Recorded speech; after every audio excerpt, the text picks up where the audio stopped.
전도 반대 질문에 담대한 마음으로 크게 답하세요. 반대 질문에 대한 대처법을 배워보는 전담마크 12번째 시간입니다.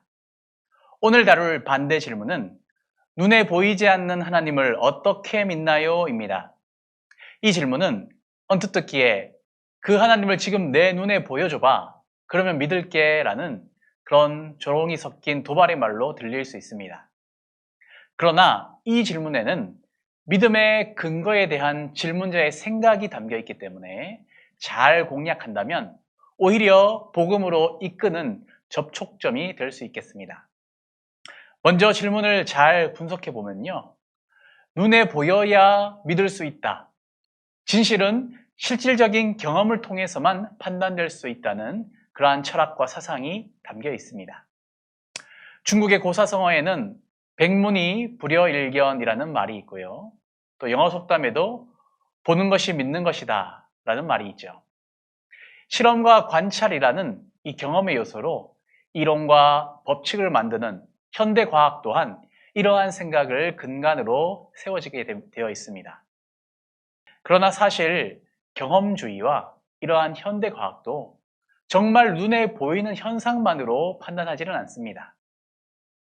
보이지는 않지만 존재하는 것들이 우리 주변에 많기 때문입니다. 단편적으로 공기는 눈에 보이지 않죠. 하지만 실제로 존재를 하고 있기 때문에 우리가 숨을 쉴 수 있습니다. 전기도 눈에 보이지 않지만 수많은 가전제품들이 이 전기를 통하여서 움직이게 되지요. 그러므로 보이는 것만 믿겠다는 생각은 분명한 맹점을 가지고 있는 잘못된 생각이라는 것입니다. 공기도 전기도 보이지는 않지만 나타나는 현상을 통하여서 그 존재를 알 수 있는 것이죠. 똑같이 적용하자면 눈에 보이지 않으시는 그 하나님도 나타나는 현상을 통해서 그 존재를 알 수 있다는 것입니다. 가장 강력한 증거는 앞서 말했지만 기록된 예언의 성취를 들 수 있겠고요. 또 성경은 눈으로 보는 것보다 기록된 예언이 성취된 것으로 믿음의 근거를 삼고 있습니다. 그리고 사실 하나님을 전혀 볼 수 없는 것이 아니죠. 하나님이 사람의 눈에 볼 수 있도록 인간의 모습으로 이 땅에 나신 사건이 그리스도의 성육신 사건입니다. 예수 그리스도는 참 하나님이셨지만 우리 같은 인간의 모습으로 오셨기 때문에 우리가 볼 수 있고 만질 수 있었습니다. 사도 요한은 이렇게 말하지요. 태초부터 있는 생명의 말씀에 관하여는 우리가 들은 바요, 눈으로 본 바요, 자세히 보고 우리의 손으로 만진 바라. 이 생명이 나타내신 바 된지라. 이 영원한 생명을 우리가 보았고 증언하여 너희에게 전하노니 이는 아버지와 함께 계시다가 우리에게 나타내신 바 된 이시니라.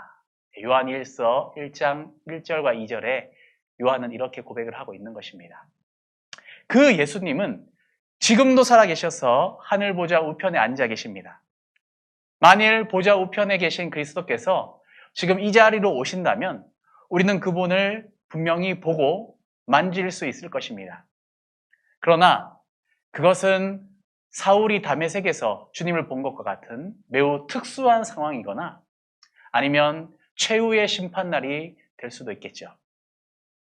그러나 성경은 보지 않고도 믿을 수 있다고 분명히 말합니다.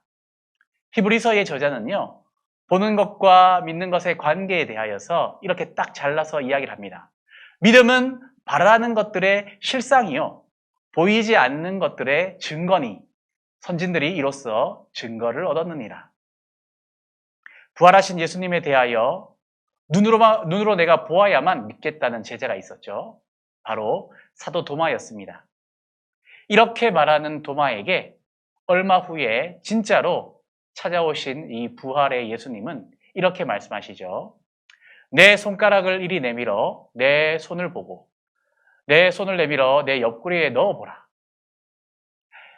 그리하여 믿음 없는 자가 되지 말고 믿는 자가 되라. 실제로 부활하신 예수님의 이 못자국에 손을 넣어본 도마는 나의 주님이시요 나의 하나님이시니이다 라고 고백을 하게 됩니다. 이에 다시 예수님이 그에게 말씀하시죠. 너는 나를 본고로 믿느냐? 보지 못하고 믿는 자들은 복되다. 그리고 부활의 날에 이 엠마오로 가던 길에 있던 2명의 제자를 예수님께서 만나셨는데 자신을 한 번에 알아보지 못한 제자들에게 못 박힌 손과 발, 창에 찔린 옆구리를 먼저 보여주시는 대신에 무엇을 먼저 하시죠? 예언된 말씀을 풀어주시고 그것이 왜 이루어져야 하고 그것이 이미 이루어졌음을 말씀하시는 것입니다. 이렇게 성경은 보는 것보다 기록된 예언의 성취를 깨달아서 믿게 되는 것을 더 복되다고 강조하고 있습니다. 그리고 사실 우리의 시각은요, 믿을 것이 되지 못합니다. 눈으로 보고도 잘못 판단하고 오해할 때가 참 많기 때문이죠. 여러분들도 아마 한 번쯤 이 착시 현상에 대해서 들어보셨을 것입니다.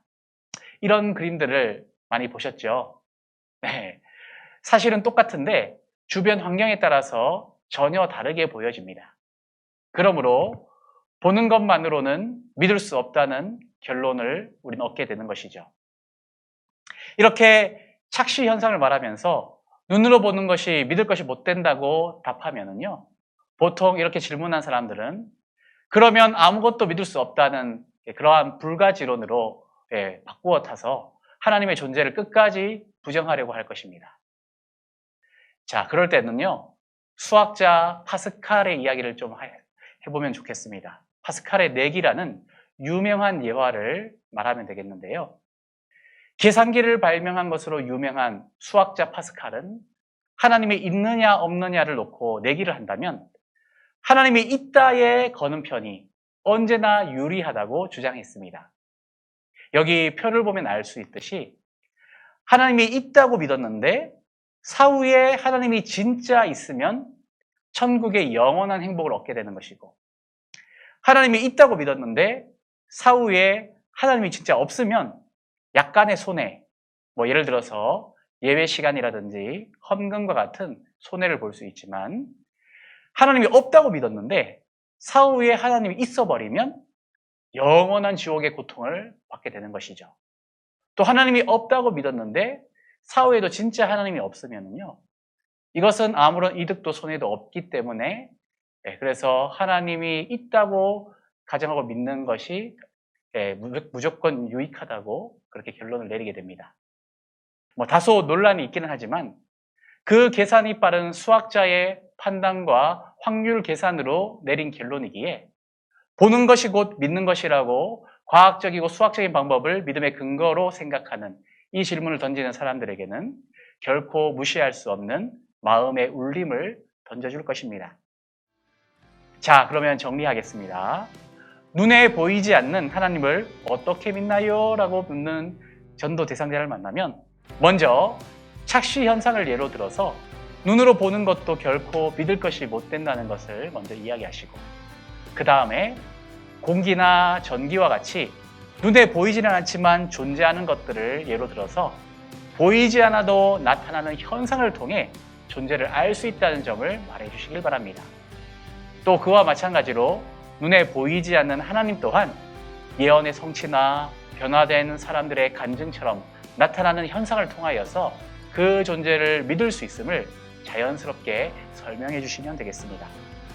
그리고 보이지 않는 하나님이 보이는 모습으로 나타난 사건이 그리스도의 성육신 사건이고 그를 실제로 눈으로 보고 손으로 만졌던 사람들의 증언을 내가 지금 들려드리겠다고 그렇게 말씀하시면서 성육신하신 예수님의 복음의 이야기를 담대한 마음으로 크게 답해 주시면 되겠습니다.